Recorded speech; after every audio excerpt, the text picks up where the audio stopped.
Olá, cursistas! Sejam muito bem-vindos. Inicio nossa aula de hoje com um questionamento. Seria possível determinar com precisão quando termina a infância e começa a adolescência? Quando acaba a adolescência e começa a vida adulta? Vamos dar continuidade aos nossos estudos sobre as fases do desenvolvimento humano, focando na análise do comportamento na adolescência, nos aspectos socioculturais, afetivos, cognitivos, psicomotores e morais. Temos como objetivo compreender a adolescência enquanto etapa do desenvolvimento humano em seus aspectos biopsicossociais. Costumamos, de forma geral, usar o termo adolescente para indivíduos que estão entre os 12 e 18 anos de idade. No entanto, constatamos que esta faixa etária é imprecisa para delimitar esta etapa do desenvolvimento humano, como no caso de meninas que têm sua menarca aos 9 anos. Ou ainda jovens casados com filhos e que trabalham seriam inapropriadamente chamados de adolescentes.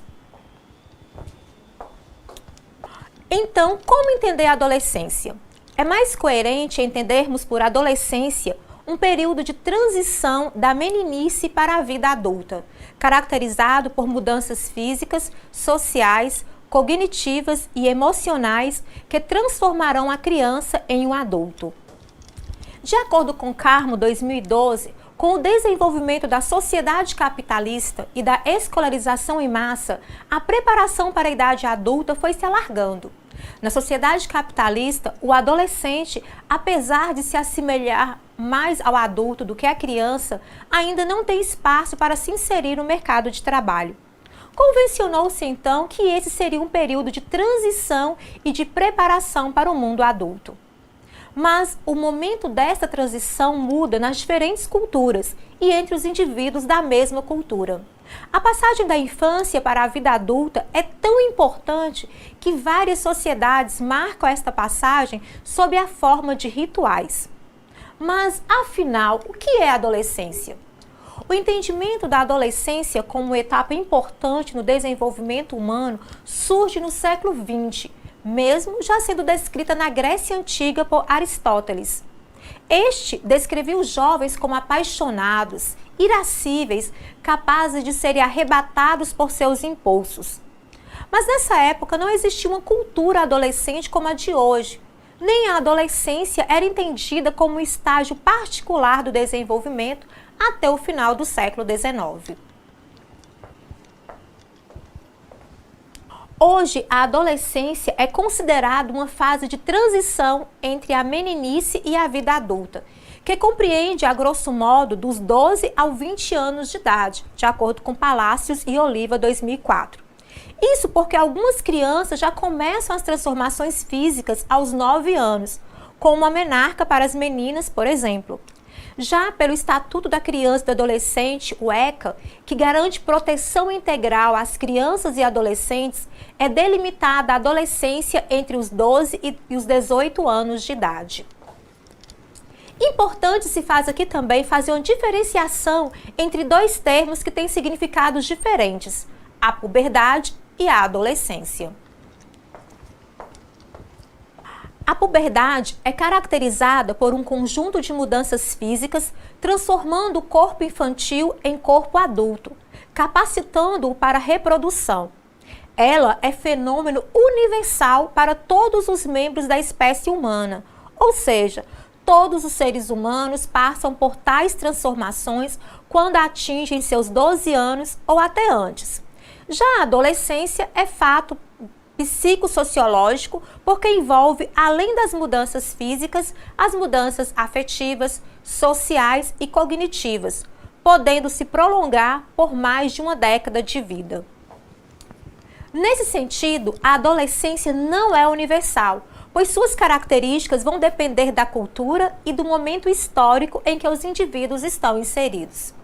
Entrar para o mundo adulto é, pois, desejado e temido pelo adolescente, tendo ele que se confrontar com as alterações corporais que mudam sua posição frente aos pais, à sociedade e a ele mesmo, o que só se faz possível através de um lento processo de luto até alcançar a maturidade ou status adulto. É um período de contradições, confuso, ambivalente, doloroso, caracterizado por fricções com o meio familiar e social, quadro este confundido com crises e estados patológicos. Analisaremos a partir de agora as complexas interações entre os níveis biológico, psicológico e sociocultural, segundo os vários teóricos que contribuíram para a compreensão do desenvolvimento humano. Cada sociedade vai estabelecer critérios que o jovem deve atingir para obter o status de adulto. Para a nossa sociedade, estes critérios seriam, segundo Levitsky, maturidade, independência, autodeterminação, responsabilidade e atividade sexual efetivamente adulta. Nosso contexto cultural não facilita a transição da adolescência para o status adulto, devido às condições sociopolítico-culturais que tornam a adolescência mais prolongada e complexa, e por se realizar num momento histórico de intensas e rápidas transformações da sociedade, com rupturas de uma série de paradigmas, ideias, valores morais e estéticos, processos de pensamento, dentre outros. Mudanças na configuração familiar se fazem presentes. Houve uma alteração na família patriarcal, que tinha os papéis de seus membros sólidos e hierarquicamente consolidados, para núcleos familiares menos coesos e estáveis.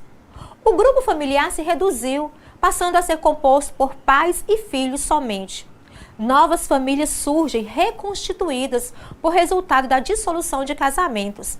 A fertilização assistida permite que uma mulher tenha filhos, produção independente sem um parceiro. A saída da mulher para o mercado de trabalho diminuiu o tempo de contato com os filhos. E não houve uma mudança no papel tradicional masculino, tanto no investimento afetivo como no tempo dedicado aos filhos. Crianças e adolescentes ficam, então, sob a responsabilidade de avós ou outros cuidadores, passando tempo na internet, jogos eletrônicos ou televisão.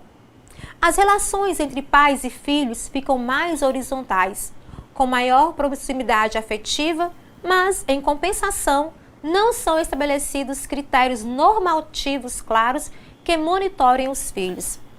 Valores que ancoravam as identidades dos sujeitos ditados pela religião ou tradições morais foram substituídos pelo saber científico, desestabilizando a história dos sujeitos pela perda de referências acumuladas num passado que guiasse as ações presentes. As mudanças na vida pública gerada pela sociedade de mercado e precarização das redes de apoio social geram um sentimento de incerteza e instabilidade quanto ao futuro, repercutindo profundamente na constituição das subjetividades e nas relações familiares e produzindo adoecimento pelo sofrimento psíquico. As relações dos adolescentes no mundo refletem esse panorama histórico-social. Suas identidades são construídas através do consumo de imagens breves e perenes. Vivem no dia a dia, já que a incerteza do futuro domina o cenário. Não se baseiam mais em tradições para planejar o futuro, pela transitoriedade ser a norma social. A rapidez da comunicação e a força do mercado de consumo alteraram a percepção do tempo. O tempo hoje é breve e valores relacionais. Por viverem numa cultura de produtos descartáveis e efêmeros, as relações entre as pessoas acabam tendo também tais características, tornando o próprio sujeito algo descartável, um objeto. Há uma modificação na forma de perceber a violência e a erótica em função de um processo de banalização frente à violência e sexualidade a que estão expostos, principalmente na mídia. E dentro desse panorama, pergunta-se quais são as mudanças físicas na adolescência. O processo de transformação corporal se dará de forma gradual durante vários anos na adolescência, produzindo mudanças bastante significativas, que terão impacto no nível psicológico, afetando a forma de pensar, agir e sentir dos adolescentes. Os corpos infantis dos meninos e meninas são iguais, com exceção dos órgãos sexuais. Com o decorrer da puberdade, os corpos masculinos e femininos irão se diferenciar, tanto em suas características sexuais primárias, órgãos reprodutores, quanto nas suas características sexuais secundárias, mudança de voz, pelo facial, alargamento dos ombros dos meninos, crescimento das mamas e alargamento dos quadris nas meninas. Todas as mudanças hormonais ocorridas nesta fase resultarão em mudanças nos órgãos sexuais e em outras mudanças no corpo, tais como mudança na altura, forma, músculos e gordura. O bebê cresce até 30 centímetros no seu primeiro ano de vida.